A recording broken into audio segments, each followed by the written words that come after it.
welcome in a little hybrid ESPN Louisville Plus Sunday Morning Hangover here on your sports station, ESPN 680, 105.7, and on YouTube this morning over on ESPN Louisville Plus. He's Justin Soforo. I'm Phil Baker from the Baker Bunker. He's from the Soforo Sex Dungeon, looking good down there. So happy Sunday mornings to all that are out there. Just Soforo, everything good in your world, buddy? Oh, yeah, it's good to be back where I'm comfortable here again, the more neutral confines of ESPN 680 EL+. Not that I didn't love my time at 93.9, but some of those people are pretty rough. They're pretty rough when it comes to if you have any criticism of Louisville, or if you're not, well, even if you're a fan, you gotta smooch them up a little bit. Don't read the message boards, my friend. That's one advice. I know there was something that was sent in our group chat where someone was you were blocking somebody or something, but the hate that is spewed sometimes are much different from 680 and 93.9 in the sandboxes of that. But I digress. As we are getting closer to football season. Think only about 14 days away from the game against Ole Miss coming up down in Nashville, so we can react to that. Louisville in the top 25 coming in number 24. Want to get your thoughts about that. Sound from luncheon with Josh Hurd having some fun with the he and Jeff Brom both being stubborn. I want to get Justin Soforo's thoughts about that. Nick Curran set to join us here in a little bit as well. 437-9680 is the UPS Jobs text line. We'll try to get some of those here in a bit. You can tweet at the station at ESPN 680. At Phil__Baker, working on that double underscore, or at Justin Soforo for those that want to try to interact with the show. We're both remote today. Baldy back at the ESPN Louisville studios with James Black helping him produce today's event, along with Justin Soforo with his fancy setup in the Soforo Sex Dungeon that we have out there. All right, a couple things I wanted to get into, have on my sheet of lies that I sent to you, and a couple of things that I knew that would be perfect for Soforo. You got Pat Kelsey speaking to the Greeks down in the fraternities, which I know Justin has thoughts about. You got Isaac Brown sound from earlier in the week that I may have shifted a little bit when I was on with Andy. Want to get Justin Soforo's thoughts about that, as well as Will Stein behind the mic and other nonsense along the way. But Soforo, I know it's a crazy time of year. Youth sports are going on. You got like 7 jobs, but I know I always appreciate you playing in the sports radio, sports media sandbox with us. So I appreciate you carving out some time, bud. Hey, I appreciate the invite. I always enjoy chatting it up with you, and obviously whatever we can get in on a Sunday, on the Lord's Day, to talk some Cardinal football, talk about, just everything going around. And I definitely do want to talk about PK, the grilling with the Greek stuff, because that stuff, there's I guess looking at my past and my time at the University of Louisville, and that holds dear to my heart. So, maybe I might be smooching up PK a little bit today. Who knows? Maybe I'll be loving him instead of crushing him. We'll see. Well, I'm excited to hear that. Also want to give a shout out to Racing Louisville. I know some people kind of, have strong opinions about them. They won 4 in a row. They're making a playoff push. They got a big one coming up later tonight on Sunday. And look, I mean, I know there's a lot of news about let's dive deep Chicago. Into that one. Chicago. They played Chicago last of there. But look, it's more. What do you think about their left back? Are we worried about their left back? It's a pretty talented left back. I'm not going to fake take it of that, but I did have somebody send me a message. And look, Littner's our guy. Love Jonathan Littner over there at Soccer Holdings. He does great work for that. But it should be warranted and should be applauded with everything that has happened with the news of like the ownership contemplating new outside investment, relocation, a star player asking for a trade, and then they've kind of been on a tear since that. I'm not going to sit here and fake take it through it all, but you know how I feel about pro sports in this city. I do not want them to leave. I do not want them to get sold. So I'm going to sprinkle that in like the seasoning on Rick Bozich's grill. So you do with that what you want. Well, like I said, I'm not going to get too into the weeds with it, but there's a couple of pieces with that I look at as a love of the beautiful game. That's me.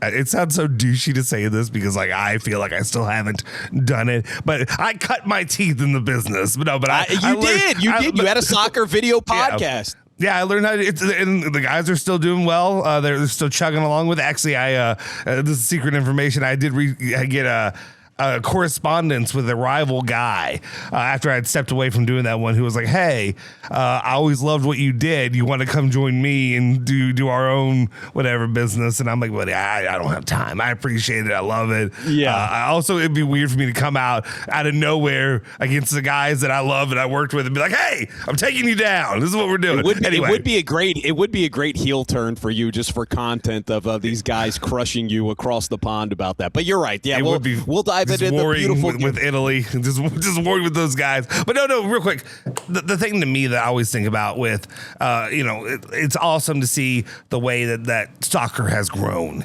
in Louisville. When you saw what happened with USL and what happened with Louisville City and seeing what they've done there, and then to have Racing Louisville here, and it's an uphill trek. I understand it's a more competitive league. It's going to be a more difficult situation to have long-standing winning and success there. But I think when you have an opportunity to have a top-tier pro team, I'm speaking to the choir obviously with this, but you hate to see. You know how I feel about this. Yeah, you never want to lose anybody, any kind of competitive. I mean, it also just speaks long term bad if we ever do hope to fulfill the dream of the NBA coming to Louisville. It's like, but just take NBA out of it. I mean, it's like any pro team. It's the optics of it. So again, could they be better on the pitch? Yeah, absolutely. But now they are winning and they're making a playoff push. Just wanted to give them their flowers for that. Well, it's also, there's also the other part of it. Like, I ain't a fashionista, but Racing Louisville has, like, I think some of the freshest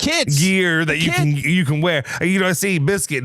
Nobody wears brightly colored pastels better than my man Biggest Biscuit. But like those all that gear, all the Racing Louisville stuff, when they've done the mint green, when they've done the purple, all that stuff, it looks awesome. It looks cool. Well, and Ethan Moore, like, course, I always joke about Marcus Maben and I send each other messages from finds we find at Burlington Coat Factory or Ross, and that's how we communicate. Ethan Moore and I just usually send tweets to each other about sports apparel, and the racing disco kits, big fan of that. And plus, it's hard to get my 5-year-old out of hers that Nick and Jeanette got for her a few years ago. She loves that. So, all right, so enough of that fashion talk. The Cuban Missile. Yes. You probably got it on discount at the team sale right there. But all right, so a ton of things like we alluded to when to get there. He's Justin Soforo. I'm Phil Baker. Nick Curran set to join us here in a bit, talking a little bats, baseball, and other nonsense throughout the week as well for Nicholas Curran. But look, Soforo, you tell me. I know you've been taking in a ton of content of that. I sent you the sheet of lies of the rundown of that, of Louisville being in the top 25. You can start there. You can talk about the Isaac Brown, interesting sound. I can give you my thoughts, which have since changed since Wednesday after talking to a couple people. And you know me, I'm not sources guy, but there's a couple people, like, when they text you and you're just kind of like, they haven't steered me wrong in a while on a couple different things, where I'm like, I can come back to the table. And when the news came out with the Isaac Brown stuff, I've been given additional information, as one Lachlan McChange has said. The data has changed. So I don't want to point you in any direction. I can dive into that once we cross that bridge. But what has been on the sheet of lies for one Justin Soforo over the course of the week? Well, I feel like overall the news of the week has been just that swirling around. I feel like maybe it doesn't exactly bleed, but it does lead a little bit when it comes to Isaac Brown, the situation with him, the star player of this team, at least in my end. And I think a lot of fans would believe the star player of the University of Louisville. You got him to come back. And again, just the whole situation I saw with some of the rankings this week, how not including Isaac Brown and, like, what was it, the top 60 running backs or whatever it was. Yeah, for the Doak Award. So it's interesting. That was kind of a hot topic around the station. So Keywan Brown wasn't included on there as well. Yeah. And what was conveyed to me, because I think it's easy for a lot of Louisville fans to put their tinfoil hat on, people who didn't know, longtime Louisville SID Rocco Gasparo, no longer with the university. He now has a role with the Sugar Bowl down in New Orleans. So people began to say this is another thing that maybe was missed by kind of the sports information that wasn't sent to them for the awards. I can tell you with 100% certainty that they did send it. I think that there were texts from Mark Blankenbaker that were made about it. It was sent. It's just a complete oversight by those individuals for not including them on there. So that's nothing less, nothing more. No tinfoil hats need to be put on there. They just missed it. I wish it was something more juicier than that, but that was kind of conveyed to me, and I think that's straight from probably some of the SID's mouths over there. I'd wonder a little bit, like, is there a litmus for, like, maybe the amount of carries, the amount of games that he missed or something like that where they couldn't include him? I don't know. And it doesn't seem likely. It seems plenty of times that guys get injured and it's usually very low, the bar that they can set to include somebody just to see how efficient they are overall. But, yeah, no, it interests me because I'm a guy who I like Isaac Brown a lot. I mean, man, I tried to get this in the text line earlier, but I was like, just trying to get Strebel to say, maybe Louisville doesn't need any Brown players anymore. Maybe we just don't need the Brown players. Yeah, Michael Brown, I know a lot of people are defaulting to that situation there, but yeah, Strebel did not take the bait.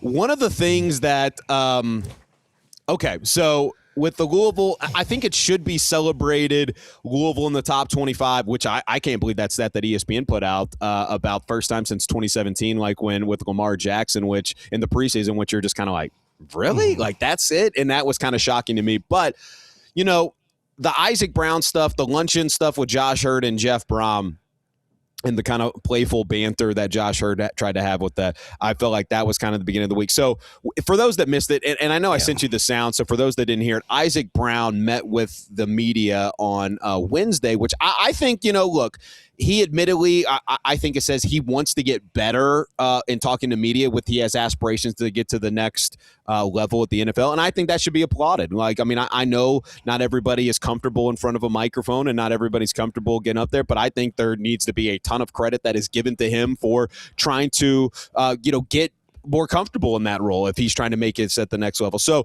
you know, some of these questions that are out there about the injuries and some of the questions that are out there around, why he isn't in there. I don't want to, splice apart his words and everything.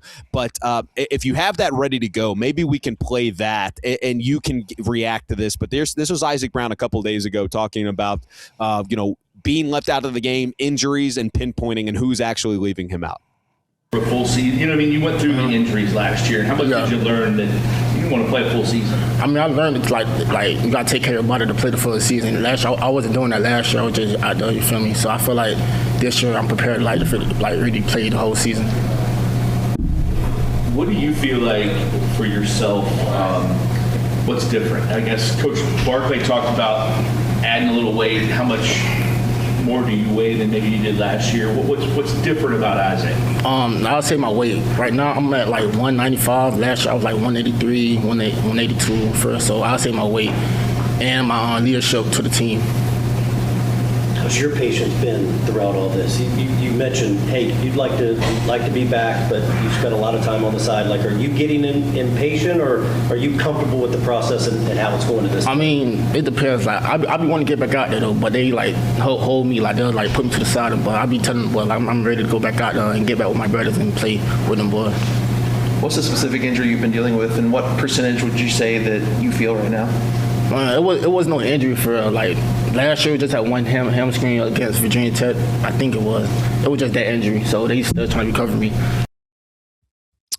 Okay, so that was Isaac Brown a couple days ago. Good job by Creighton and Blank getting up there. Louisville SI. Good question by McGavick, too, to follow up with that. And, I think a lot of things should be celebrated for the bulk of that press conference of just, some of the goals that he has, whether that be my goal is to play the whole season. This is Isaac Brown.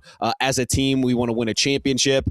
And I think that should be celebrated. I think also talking about the depth, Chris Barclay also spoke that day, said Isaac is chomping at the bit, looked great in practice yesterday with fresh legs, and we are doing what we need to get him to full strength for September 6th. When you splice apart the words, and we did this Wednesday when I was in with Nick and Andy, and you're reacting to like they're kind of holding me out, I think that posed so many questions of, was that the training staff? Was that his coaches? Was that his representation? Your mind kind of goes to that with the situation that you alluded to with the Michael Brown stuff. I'll say this, like, on Wednesday, I was stronger of just because the Jeff Brom comments a couple weeks ago of like, well, apparently he can't go. And I don't know if that was a slight at the training staff, doctors, Isaac Brown himself, or his representation. What was kind of conveyed to me after Andy and I and Nick were kind of breaking apart when we were getting this in real time, someone was like, hey, they kind of have, they being Jeff Brom, the coaching staff, and Isaac Brown, whether that be his team or, his representation, that he's just going to be good to go. And I understand that doesn't sit well with a lot of people about the practice. And then Blanket Baker brought this up the other day too. Jeff Brom's, it's because it's Isaac, it's a running back that you have massive expectations for, and it's one of the sexier positions to talk about with the quarterback receiving group of their quarterback running backs. He's kind of like said, Brian Hudson on the line in the past, and Blanket Baker, I'll give him credit, brought this up. Jeff's been okay with him not practicing in the past. There's been other players that Jeff has been okay with not practicing. I think just the tone of the Jeff saying, well, apparently he can't go kind of opens it up for interpretation out there. But somebody reached out to me that hasn't steered me wrong. And you know me, I say this all the time. I'm not sources guy at all when it comes to this. Sources. Yes. Isolate this and make a clip. But it was kind of conveyed to me after the segment and reacting in real time. I was like, hey, you guys may be a little off on this. This isn't it. I understand why you want to kind of pick it apart, and I understand it's a little awkward. Okay, what's out there? Oh, me being sources. That was you. Yeah, sources right there. But it's not. It's like they just kind of have an understanding of, this is what you're going to get from him in practice. And I understand it feels gross and it doesn't feel normal, but it was kind of conveyed to me it's nothing less, nothing more than that. And so do with that what y'all want. Does not need to practice. I didn't. Are you saying that, or you're saying that's what I'm saying? I'm saying that's what I'm taking from that. That's what you're going to get from him. It doesn't. No. It's not that. It's just kind of like he is so naturally gifted as an athlete that he does not need practice. Would only hinder his abilities.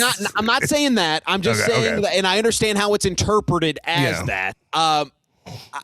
There's just kind of a general understanding of like Jeff, I don't think likes it, and you can hear that in his tone. Yeah. But he understands it's like, okay, this is what we're gonna get, and he's gonna be just don't fumble the ball like that happened out there. Don't have the penalties, which you would think would come with practice. But I don't know if this is a hyper local thing with just us being in the bubble, or if this is happening around the other places in the country with injuries. Is Alabama, is Oregon, or all these places, are they talking like this? Are they having these conversations about their top prospective guys being like, this is just weird. This is the era we live in now, where because the money's out front there and there's no hidden backdoor deal, so there's no illusion of fairness or you know what I mean, just the student athlete anymore. Is that happening at all these other schools? I don't know, because I guess is the Isaac Brown thing making news outside of our bubble? Is what I wonder. And I think that's the question that a lot of people have. But I think it's. I think with what transpired last year and going to the Bush's Baked Beans Bowl and the Boca Raton Bowl, and he still performed well in that. I just think in order to get back, there were probably some concessions that were made, maybe, dare I say, around like, hey, if you're going to do this and return back, like, hey, like we're not going to go through some of these things. And maybe Louisville, and I know Eric Crawford had a piece about this, maybe Louisville's just taking a cautious approach with Isaac Brown in the preseason. Maybe it's nothing more than that. And that was kind of what was conveyed to me. It's like, look, if he's not saying he's at full strength, they're just going to take him at his word, and it's nothing less, nothing more than that. So, do with that what you want. I know we were kind of picking apart. I was guilty of picking apart the words a couple of days ago around like when he says, they don't want me to go out there. Was that the training staff? Was that the representation? The handlers, was that yeah, exactly. I mean, your mind goes to that, and I get why it does that after the Michael Brown experience. But it completely changed. The answer to that question completely changes how you view the story. 100%. Is it Jeff Brom who's angry and frustrated with you, and then it's like, okay, there's this drama going on? Is it your handlers who are saying, no, we want more money, we want more of this, we just want to limit the amount of playing time that you get, or maybe not even more. or maybe not even more money. Maybe it's just like, hey, I came Limiting back wear to and this. tear. Yeah. Maybe it's just that. Like, and that's kind of what Are you okay with that? Or would you be okay with like a player who you view as being one of your best players or your best player saying, I am good enough that I don't need to really be doing all these reps in practice? Like, there are certain reps, like, I understand. I go out and watch my child play, which is the exact same thing as watching a U of L practice. But like, I watch them do some of these reps and I'm just like, okay, I've gone from practices where I've been like, okay, that's been amazing. And then there's practices where I'm like, he didn't learn a damn thing today because you're putting him up against Joe Bum, who is not even playing the right way. You know what I mean? Can I do something real quick? And I know people hate when you go 0 to a Ferrari or Lamborghini with this, but I remember vividly of like Luke Hancock sharing stories about Russ Smith and his practice habits. And like eating pizza and just going out eating waffles, the infamous photo that's out there. Yeah. And then he did Russ Smith things in the game. Now, it's not a complete comparison, but I think the element of the unknown, the injuries last year, some of pivotal fumbles, plays in which you would think these practices could potentially help you and not hinder you in those experiences this go around. I get why people would do that. I guess you're just common operating. It's like, look, it's great what you got from Braxton Jennings in the Kentucky game, the final game of the season last year. Do you or do you not want to operate as if you have Isaac Brown in this season? And I think that with all the explosions that you had last year and the ability to break away in the touchdowns when healthy, your hope is that you can get that on a consistent basis. And I think some of his other comments, like I don't want to just focus on picking apart the injury stuff and just kind of the awkwardness around it, because he did say some, things that I think should be celebrated. Like, he wants to get more comfortable with the media. He wants the goal to play for the entire season. He's hyping up the other pieces of the running back room. So I don't want all this to be negative around it. Just feels awkward with Jeff Brom's previous comments. Apparently he can't go. So that's kind of the latest that I have, that it's nothing more than that. Then they just kind of have an understanding of like, this is what you're going to get. Is that also maybe one of the reasons, and like we can kind of go into like our expectations are, where Louisville is and all that. But I wonder if that's a reason why, me. I have a reputation sometimes online. People whine and cry and whatever because they don't like that I'm negative.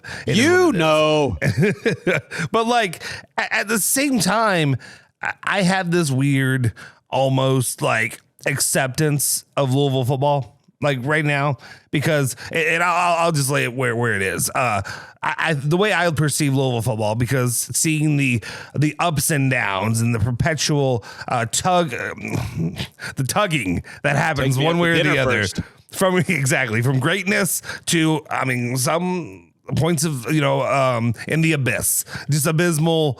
Steve Crackle or whatever, even Scott Satterfield getting blasted by Kentucky, like those moments, the lows and the highs with Jeff Brom. And it's not just him being a local guy, a local boy, being a boy, a ball, and a dream on the football side for Louisville football. You know what I mean? Like, I'm willing to give him so much grace, just because no matter what, I feel like even the direct of Jeff Brom is still better than 80% of what we've seen, over the course of Louisville football history. I agree. Like it's acceptable when they're winning 9 to 10 games a season. I can't really be too complainer as much as I would crush PK for making the same mistakes, because Louisville, I have a different standard for Louisville basketball than I do for Louisville football, while I still believe in or wanting to dream about the idea of competing for a national title and all that. Even though we've, it's been proven that was a lie that was told to Miami and everywhere that Burger went. But that's few and far in between. That being said, I don't know. I think also there's this faith that I have in Chris Barkley, the running back coach, like just seeing what he's been able to put together, seeing what he did, and just the dismantling of Kentucky there at the end of the year, and then just be like, oh, We've got Isaac Brown and all that, but we've also got all these guys that are able to turn it on, and maybe they're not the star power, maybe they're not the flashy name or whatever that, ESPN or whoever's going to be looking at you with, but they're going to go out there and they're going to get the job done. So at this that's point, what's interesting to me, right? Like, I don't mean to interject, but like No, you saw what they could do with Braxton Jennings, and again, not like the big name. But look, people forget, like, say what you want about Kentucky and the beatdown that you had there. They were 5-7. They finished the season 5-7. They were fighting for bowl eligibility and keeping their coach's job. So it's not like there wasn't anything to be played for there. So it's just interesting to me with what feels awkward to most and some about the Isaac Brown situation. You have depth in that position, but I think what Jeff realized, it's not Isaac Brown, and that's a tough pill to swallow and navigate those things. Because I said the other day on with Andy and Nick, you saw people applauded Jeff Brom over the Penny Boone situation and just kind of like that toxic culture that was like brought into the locker room and kicking them out of there. And it was applauded. And I don't think this is it, but it's also like he does have a future in professional football. And he did have injuries last year, and how to navigate that while realizing the talent is it's awkward. It's difficult to like give a right answer about, quite frankly. So, I mean, I think with the preseason top 25, being at number 24 in the preseason bowl, a lot of that is contingent on Isaac Brown and success and the health that he's going to have throughout the duration of the season. So I want to dive into that here in a little bit. He's Justin Soforo. I'm Ville Baker. Let's do this. Let's take a quick break. On the other side, we'll react to some of that sound from the luncheon, as well as some of the top 25, tidbits that were out there earlier this week. Reminder, if you're driving around, keep it locked here to ESPN 680, 105.7. After us, you got Reds and Diamondbacks over right here on ESPN 680. Then that'll be followed by Brewers and Brave for a little Sunday Night Baseball. Over on 93.9 The Ville, Seahawks and Titans. I wonder how Jared Stillman will have some fun with that in reaction on his YouTube channel. Speaking of YouTube, we're on YouTube for this segment. ESPN Louisville Plus. Like and subscribe there. He's Justin. I'm Phil. Nick's set to join us here in a bit. Keep it locked here to your sports leader, ESPN 680, 105.7, and ESPN Louisville Plus.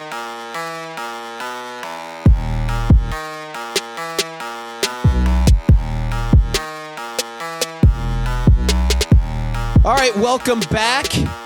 Sunday Morning Hangover, ESPN 680, 105.7, the ESPN Louisville app, and on YouTube for this segment for ESPN Louisville Plus. He's Justin Soforo. I'm Ville Baker. Be sure to like and subscribe on YouTube. Can text on the text line, 437-9680, UPS Jobs text line. I'm Phil__Baker. Nick Curran 35 will be joining us here in a bit. Justin Soforo on Twitter. You can send him all your kind compliments and positive, uplifting Cardinal takes there. I'm sure there are many of them out there. As a fun week as people reacting to the top 25 and just having some fun with everything in between there. 437-9680 UPS Jobs text and reminder, if you're driving around, we got you covered. Reds and Diamondbacks 345. And I think we're going to be doing extended coverage on 2 weeks from today for Louisville and Ole Miss. So I think you, Nick and I will be kicking off some of that. Then somebody maybe down in Nashville, maybe some best of the interviews leading up for that, taking you right into the Louisville Ole Miss Learfield coverage, and then post-game show. Mark Ennis got you covered. You know that's his baby. He's got you covered for that. That's when you know all is right in the world. Mark Ennis back on the post-game show for Louisville football. It's a therapy session. I feel like everybody just sits on their couch, win or lose, and there's callers, whether it be like doctors talking about intimacy with their partner after a big win, or you got Lawrence and his cat. You got all the season ticket holders coming out. Then I always enjoyed that. Fun first segment, kind of reacting to the Isaac Brown stuff. Kind of want to put a bow on that.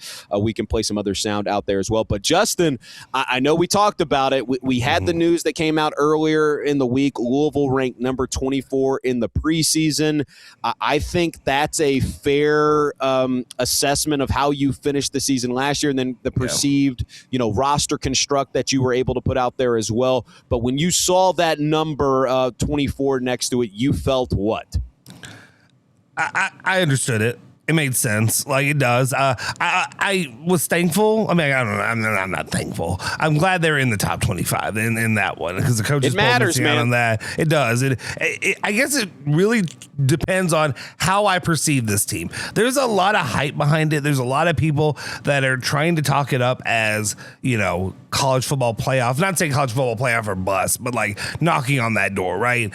I don't know if I'm there yet, especially I love all the hype that this team has received defensively, but when you switch coaches, even though Mark Ivey's been in the room and doing all of it, when he gets the reins, I've been in the room. I've been in the room while you've done radio show. Okay, I've been in Strebel's room too.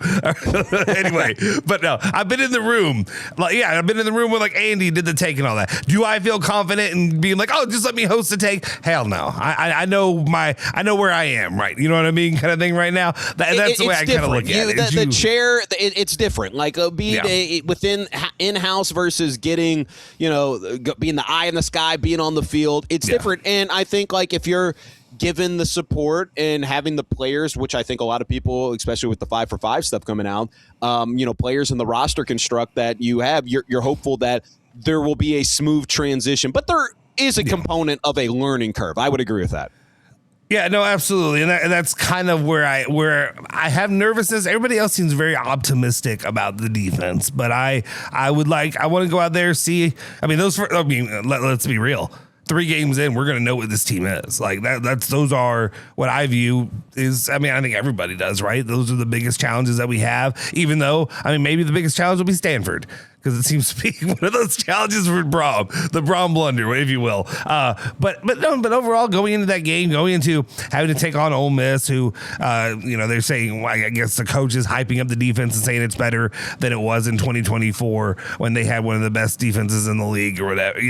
We'll see. I think it'll be interesting to see how they're able to handle. What's the quarterback's name? I don't know why I was going to go Childress or what's who for SMU? No, Ole Miss. What's Ole Miss's quarterback? Chambliss, yeah. Chambliss, that's what it was. I was like Tyler Childers. Anyway, to see how they handle him, and then of course, going into SMU again and seeing how they handle SMU, because they have not done defensively at all a good job in the last couple of years. So it'll be interesting to see if they're able to step it up a little bit and to help give the offense the support they need. And then interesting enough to see how the offense really does break down. It's a little bit of that. I trust my Brom when it comes to the offense, and I want to trust Lincoln Kienholz. And I know there's been some discussion of like, how strongly do we respect or appreciate how good of a player is he?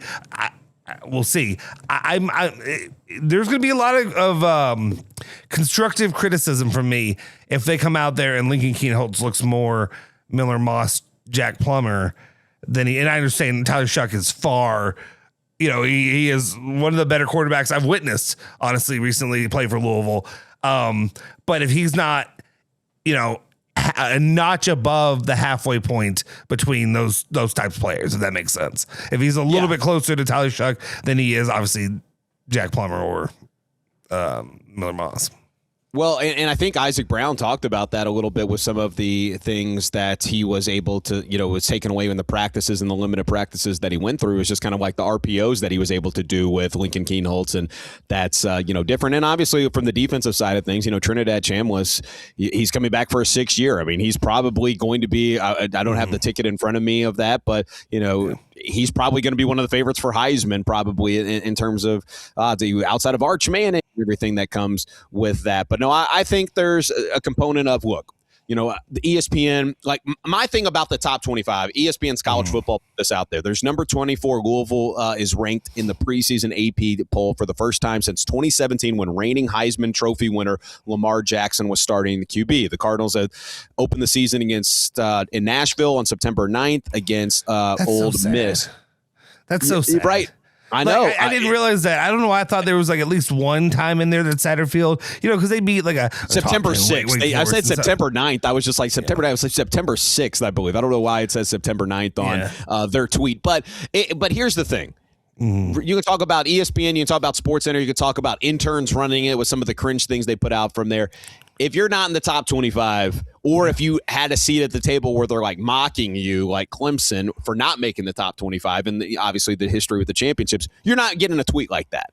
So that's why that matters, and you're the bottom line ticker of that. So I think there's excitement around that, for not necessarily, obviously locally, but the unknown and being so transfer late, and there's still questions. And I think that's something that you're not going to be able to answer until you're, on the field and you can kind of see what the defense is able to do against, Trinidad Jambles and the litter of talent from a team that was in the college football playoff. Now, I think the Lincoln Kienholz component is going to be interesting because what was the takeaway that I kind of took when, kind of talking to Ennis and some of the other guys out there is that you have the ability let's say it is what you said with Jack Plummer or Miller Moss, which I think even if you got Jack Plummer, you would take that to being an ACC I'm being too hard on Jack Plummer. I think we were just looking at just. It was a rat. It was a roller coaster. Yeah, it was a roller coaster. And I think if you can help, if let's say it is the Miller Moss thing, which I don't think it's going to be.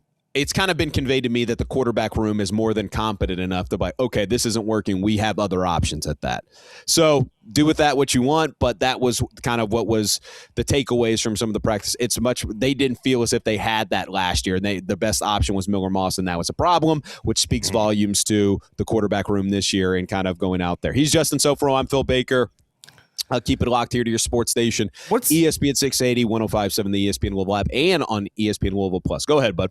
I'm sorry, I didn't mean to interject there while you were you're good. setting, but what did our guy Creighton have to say? What is our eyes on the scene? SI.com. What is he witnessing now? And what does he see from Lincoln Kienholz? I'm intrigued with that one. I want to see what he looks like. He looks like quarterback QB1. He looks like it. But the reason I asked this is, it's the thought I had initially when Brom just went right there, put it on the table and said, okay, this is my quarterback. Here's the money. Let's go. And that was early on in the portal process. I thought that they'd go after somebody else. I thought there'd be maybe a bigger fish that they would try to get and just see if they can try their hand at. I guess Louisville football is not, They haven't allocated things like Louisville basketball does for this process, and it's understandable. You have a lot more pieces to get, but it's something that intrigued me. Sorry. Well, let's get in the way back machine because this is a question I posed when we were hosting a little bit last week. It's like, what was and I honestly don't remember. This isn't me doing the revisionist history, but I was like, I don't remember if there was this standoffish approach of like Miller Moss from a vocal contingency of people about, I don't know if it's going to work. I remember some, but I don't remember that heading into the season. I do know there was something of, some folks that were definitely, as you saw a couple, instances in the season, the Pittsburgh game getting down there was like, maybe there is something to this where this isn't going to be it. With Lincoln Kienholz and just talking to Creighton as kind of the barometer, it's like, look, the arm strength's there, but the athleticism of like the RPOs, like the he can run the ball better than he has seen from some other quarterbacks. And that's interesting dynamic and of Jeff Brom and his offense, quite frankly. Like, I don't know if I can recall somebody because Jeff Brom has been very adamant about staying in the pocket, wanting to have it down there. And whether that was the case of Tyler Shuck, just not wanting to injure himself with the perceived injuries that kind of came with him and just being older and NFL draft stuff. But he said it's the excitement of, yes, you got talent at the running back and the receiving core positions, but it's the ability, if a play blows up, he can turn it into like you're going to get some yardage out of it, and he's not afraid to take a hit with Lincoln Kienholz. So that was kind of his takeaway from it. But I think it's going to be a wrinkle in the offense of like, okay, what does that look like? How much freedom does he get with that when it is game time, going away from the game plan and blowing up a play? Because as great as Lamar Jackson was here for that, I mean, there were some times in which I felt like, especially with like, Bobby Petrino, he wanted him to stay in the pocket. Like, I think Jeff Brom's kind of the same ilk of that. And then obviously utilizing the tight end positions that I think is probably going to be one of the things that we are going to see this go around that we haven't seen as much from Jeff Brom and utilizing that position is kind of the takeaways that I've taken. That's interesting to me. I think my biggest issue with that kind of idea is, I mean, look at the history that Louisville football has had with quarterbacks. We've put out some what I view as elite quarterbacks. I think there's a wealth of history of having QBU. I mean, a little bit of that, like with and I love Brian Brohm. Brian Brohm's still my favorite quarterback of all time. Even I love Lamar, I love Teddy, but that 06 team was special to me. That one was a special team. So you have guys like him. You have Teddy. You have LaForge. You have Chris Redmond. You have just all these guys. Lamar. Yada yada yada. And then it just feels like, okay, we're able to get and recruit some of those guys during that time period. Now, why does it feel like we can't, or we haven't tried to get that top dollar elite quarterback to give Brohm? That's what supposedly, like I said, we make jokes about the Jeff Brohm quarterback guru and all this kind of stuff. Struble yells and screams about it and all that, and says that now Will Stein is a QB guru. But why not get, why not go after the top dollar big time quarterback at Louisville? I just don't understand that. So remember, when I was talking about the Miller Moss component, there was a contingency, whether it be message boards or connected football Freddies, that thought like Fernando Mendoza was interested in Louisville. I don't know if you remember that. Like, that was a thing out there. Blank has said it multiple times. Mm-hmm. I think the concern is like at a place like Louisville, and this isn't a knock, but it's the reality of where you are in the pecking order. You run into, it's like, do you want to be left at the altar? If you put all your chips in for this individual, or you got a guy over here with USC, Lincoln Riley, maybe it could work. What is that?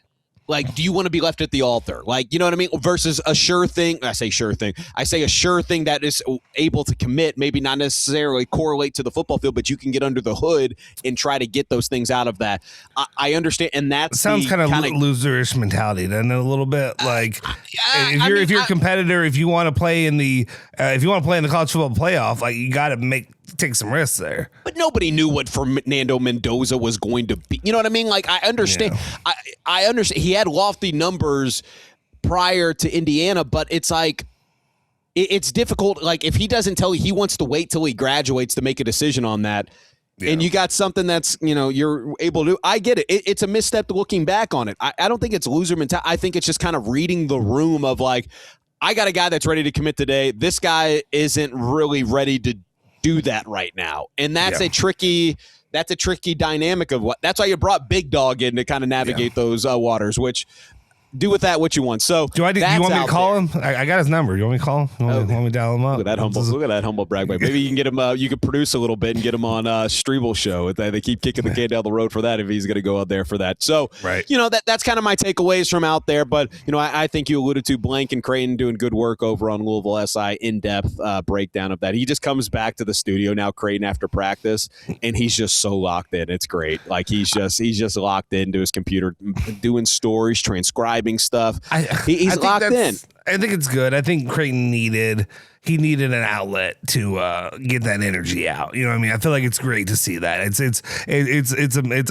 either that or it's the co-eds that he's calling out and getting Diener to trying to derail the show. Well, derail, but also just try to get Diener and people in trouble with 18-year-old co-eds outside. And it's like, no, it's bad when Diener won't even do a live read to throw to break. Like, it's like, Creighton, like, come on, like, he won't even talk about the partners. So he's just going to break. So that's the beauty of it out there. Now, a couple more things before we get closer to the top of the hour.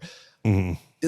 So, is there anybody, just kind of a general college football take of that? Like, the heavy hitters are up there. Is there anybody in the top 25? I know Brett McMurphy put this out, like, doing last year's preseason AP top 25. I don't want to say it was half, but I would say it was either 8 to 12 of the teams weren't listed at the top 25 at the end of the year. Is there anybody that jumps off the top 25? I'll give you a second to pull it up for the AP top 25 poll that's in there now that you just think is not going to be there at the end of the season.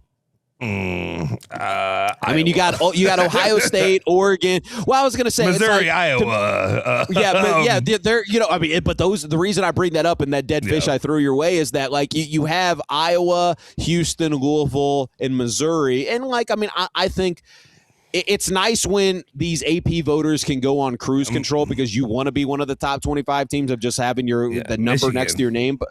Yeah, that's who I thought of. Just the change of look. The Kenny Payne that they hired, who just wants to win by one, wants to be nice to Ohio State, wants to bow at the altar of the horseshoe. Just love him up. Just kiss Zachy C. Just love Zachy C up. Make him feel respected while he's wearing sweatpants, unshaven for like 3 weeks. It's fine. I'm not sure if he took a shower, but he is Ohio State royalty, and that's what you got to do. If you're Michigan, sorry Michigan, nobody cares about the Final Fours. Finally winning a national championship in basketball, all the championships in college football. It doesn't matter. Ohio State is still big boy, big brother compared to you. It is, it's what you do. It's what you got to do. You got to love them up. You got to respect them. You can't come in there with any ego. You just hope that you can win by one. That's all. That's all that matters. I had, I think Matt Campbell's a good coach, but just like Penn State kind of getting checked and humbled a little bit with, the moving on from James Franklin of that. So, yeah, just kind of an interesting question out there of like, am I allowed to never like Penn State? Am I okay to just always? You're Penn fine. State? It's okay. I feel like there's certain things you can't come back from. And I feel like also I used to work at the B-Dubs in Middletown back when I was in college and all that for 5 years. And while I was there was a table of elderly gentlemen who looked like Joe Pa and Jerry Sandusky and all that would just sit around and wear their Penn State gear. And I don't know why, there was something off about them. And then that stuff broke, and then we never saw them again. And that happened right there. They stopped coming. Yeah. So, I don't know. Well, or they may have died. They're old too. So. All right. So let's do this real quick, rapid fire, before we get out of here in a little bit. He's Justin Soforo. I'm Phil Baker. With that, I know you had strong opinions about the Greek sound with Pat Kelsey, or did you want to go the Josh Hurd, Braum both being stubborn clip before we get out of here? I'll let you spin the wheel and decide. I don't know if you want to save that for the second hour maybe or something. I do have it on the grilling with the Greeks a little bit. So if you don't mind, okay, I'll please take that. So for those that missed this on Twitter, Pat Kelsey met, like, it's orientation move-in week. It's been crazy traffic down by ESPN Louisville studios at Cardinal Town, but Pat Kelsey and members of the basketball team went to the Red Barn. And they, I guess, were meeting some of the fraternities down there. So, Soforo, the floor is yours if you want to play the sound, and then you can react to it. They asked me to say something. You know what? Welcome back. We love you guys. When we walk into the Young Center this year, I want to walk in and look over at that student section and see a sea of bodies led by the Greeks. Let's be loud.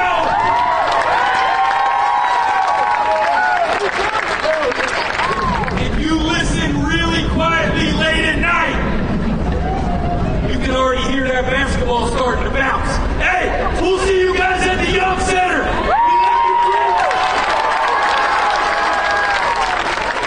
Okay, you had me in the first half. You had me.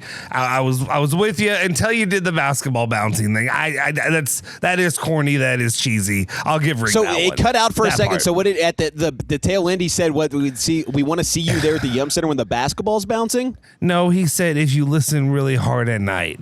Sometimes you start to hear basketballs bouncing or whatever. It's just cheesy. It's corny. It's PK. I'm okay what I mean? With that. I just feel like you did such a good job leading up, and then you did that. But it's fine to me. Look at this.